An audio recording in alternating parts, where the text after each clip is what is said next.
বাংলার যুবসাথী প্রকল্পের এপ্রিল মাস থেকে নতুন নিয়ম জারি করা হয়েছে।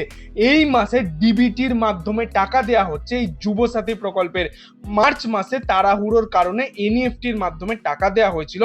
যারা যারা টাকা পেয়েছিলেন তাদের মেসেজে কিন্তু এনইএফটির মাধ্যমে যে টাকা দেওয়া হয়েছে সেটা লিখে দেওয়া ছিল। এপ্রিল মাস থেকে নতুন নিয়ম অর্থাৎ ডিরেক্ট ব্যাংক ট্রান্সফার ডিবিটির মাধ্যমে টাকা দেওয়া হচ্ছে। যারা যারা এখনো পর্যন্ত টাকা পাননি তারা অবশ্যই ডিবিটি এটা অ্যাক্টিভ করে নেবেন, তাহলে আপনারা 2 মাসের টাকা একবারে 3000 টাকাও পেয়ে যাবেন।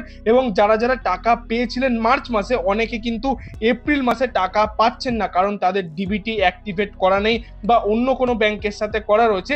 কিভাবে আপনার ডিবিটি অ্যাক্টিভেট আছে দেখতে পাবেন, সমস্ত কিছু স্টেপ বাই স্টেপ এই ফুল ভিডিওতে তোমাদের সাথে শেয়ার করে দেবো। অবশ্যই ভিডিওটিকে সম্পূর্ণ দেখার চেষ্টা করো।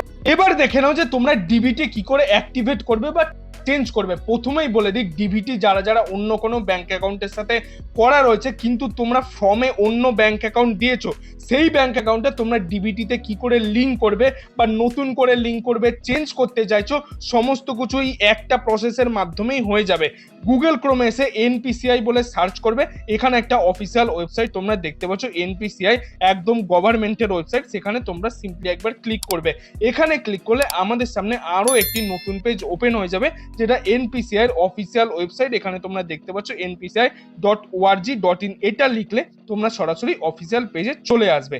এখানে এসে একদম স্ক্রল ডাউন করে নিচে চলে যাবে। এইখানে লাস্টে চলে আসার পর এখানেই তোমরা দেখতে পাবে একটি অপশন বলে দেওয়া রয়েছে গেট হেল্পের অপশনের মধ্যে আধার সিডিং স্ট্যাটাস। এই আধার সিডিং স্ট্যাটাসের উপর তোমাদের সিম্পলি একবার ক্লিক করবে, তাহলেই তোমাদের সামনে আরো একটি নতুন পেজ ওপেন হয়ে যাবে।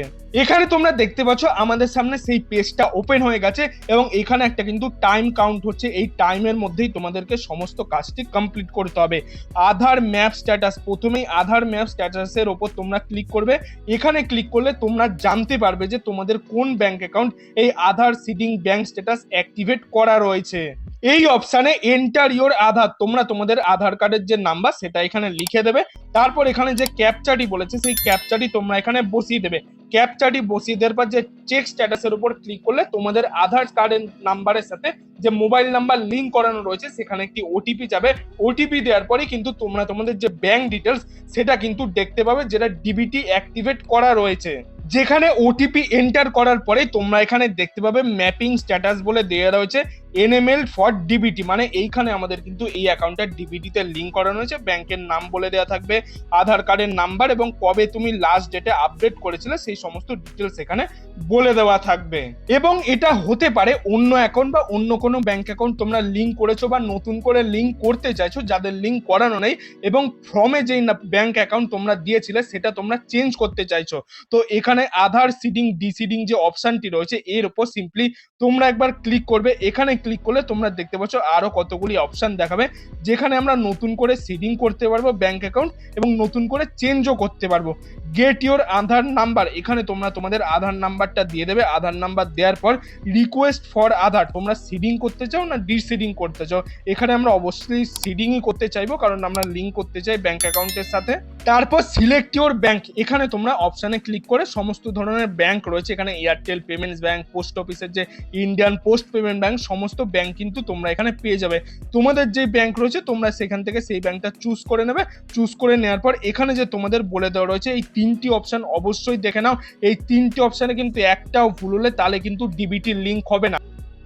এখানে বলেছে সিডিং টাইপ ফ্রেশ সিডিং, মানে যার আগে থেকে কোনো ডিবিং করা নেই সে ফ্রেশ সিডিং এর উপর ক্লিক করবে।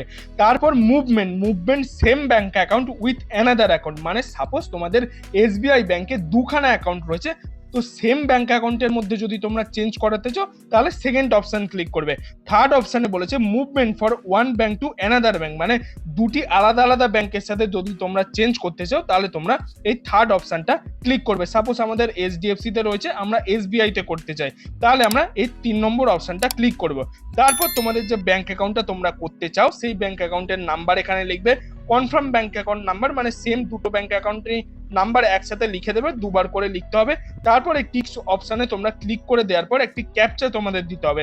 এই ক্যাপচাটা দিয়ে দেওয়ার পর তোমরা সাবমিট অপশনে ক্লিক করলে তোমাদের মোবাইল ফোনে একটি টিপি আসার পরেই কিন্তু তোমাদের এই ডিবিটি লিঙ্কটা সেটা সাথে সাথে অ্যাক্টিভেট হয়ে যায়। এবং অনেক সময় সার্ভার ইস্যুর কারণে এই ওয়েবসাইটটা প্রবলেম করে বা সাথে সাথে ডিবিটি লিঙ্ক হয় না, তো একটু ওয়েট করে যাবে বা পরক্ষণে আবার ট্রাই করবে, তাহলে কিন্তু তোমাদের এই ডিবিটি লিঙ্ক হয়ে যাবে। তোমরা ফর্মে যেই ব্যাংক অ্যাকাউন্ট নাম্বারটা দিয়েছো সেই ব্যাংক অ্যাকাউন্ট এখানে তোমরা ডিবিটি লিঙ্ক করিয়ে রাখলে তারপরেই কিন্তু এই যুবসাথী প্রকল্পের টাকা তোমাদের নিজস্ব ব্যাংক অ্যাকাউন্টে 1,500 টাকা বা যারা এখনো পাওনি ডবল 3,000 টাকাও কিন্তু ক্রেডিট হয়ে যেতে পারে।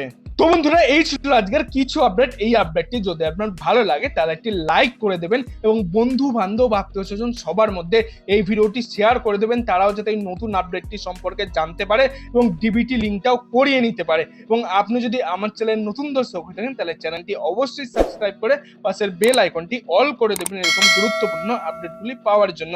এতক্ষণ ভিডিওটি দেখার জন্য আপনাদের সবাইকে অসংখ্য ধন্যবাদ।